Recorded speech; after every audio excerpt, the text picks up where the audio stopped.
بسم الله الرحمن الرحیم. د حاجي نور خیریه بنسټ مینوالو موږ د مهال یو خوراکي ته راغلی یاستو چې ډېر ځپېدلی ټکېدلي حالات کې قرار لري او بچیان هم دوه خدای ورکړي. نو ورپر ستونزو بوغ دی، تاسو ته یې در معرفي کوو چې تاسو موږ سره ملتیا وکړئ. مننه. کور مدان همشهره چطور هستین؟ خوب هستین؟ بخیر سلام هستین؟ بیادر، خوب هستین؟ بخیر میخواستی زندگیتان و از مشکلاتتان بیادر بگویی؟ جان، بسیار ما خوب. یک خانم بی سرپرست هستم. شوهرم یک 4 سال 5 سال شده که ایران رفته. تو زنده و مرده ایشگاه از که حسابش نمیفهمم که هست نیست. من خودم کتنی 3 تا گک اولادکان زندگی میکنم. یک بچه گکم پلاستیک فروشی میکنه. دیگه این حالت خانه رو کرا میتیم. خانه کرایی هسته. و از اقتصاد ما بسیار خراب است بیادر جان. خودم کلاشوی مردم میکنم، پاکاری میکنم، عملیاتی هم هستم. 1-4 دفعه عملیات شدم بیادر جان. وقتی که میبینی اولاد مردم که مثال مکتب یک جای دیگه میره و بچه تو از پلاستیک فروشی می چی احساس میکنی؟ چی درد احساس بد دارم بیادر جان. دیگه چطور کنم؟ مجبور هستم بیادر. دیگه نمیشه. چی رقم کنم؟ رقم زندگی است بیادر جان. چی رقم کنم؟ چطور کنم؟ من خودم کالاشوی مردم میکنم. یک دست یک پای من قرخت میمونه. فشار عصبی بلند است. و خدا که پیسه پیدا کنم که پیش یک دکتر برم بیادر جان. قدر وضعم خراب است، نمیتونم بیادر.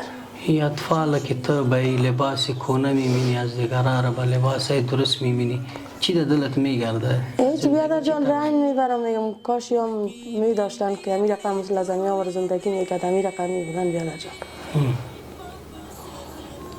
این مشکلات دنیا دیگه. بیادر جان، از دیگه مشکلات از خودم هم تکلیف حساب دارم. اگه یک ماه دوا رو میگیرم دیگه ما گرفته نمیتونم. تو وقت میشه کاملا سرم یک جای قرخت مفتم. 2 روز هم تو بی فکر بیهوش میباشم. به خود نمیفهمم بیادر. یو دمی زمستان که آماده که عالم زمستان از خلاصی نداره، نه تو اینجا بخاری داری نه دیگه چیز داری. دریزات چه تو شب و روز خدا تیر کنی؟ تیر میکردیم بیادر جان. یگان وقت سماوات هم دازم بشکر و جوش پر میکنم. همینجا زیر لیاف کمپل میمونم میشینن. یگان وقت امیر رقم زندگی میکنن. نیز بیادر جان توانش ندارم که بگیرم بیادر. چوب زمستانه. اگر گرمشان کنم اشکمایشان کش نمیمونه. نمیتونم بیادر جان.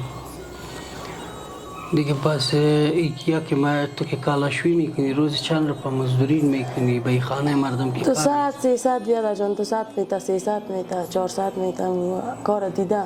اونو میتم یگان ذره دیگ میکشان اشو میمونه. او رو بر اولادای میارم میتا. و با این تو وقت آمده است که اشتکای ای اطفال مریض شده باشه او که تو پول نباشه و یا رطب شدید گرفته باشه، میشه بیادر جان. چطور نمیشه؟ زمستان است. نمی دخترکم یک رسینه بگیره تا که اکسیژن نتیش خوب نمیشه. این دیگه دختر میرم پیش هر کی زرزاری میکنم. 100 میگیرم پرشان دوام هوا قرض و میکنم بیادر جان. به تکلیف زیاد قرض دار شدی یعنی؟ بیادر جان قرضدار چطور نیستیم؟ امیال یک وقت قرضدار هستیم. کدام 20000 25000 قرضدار هستم. نمیتونم داده بیادر. کم قرض گرفتیم همه مانده.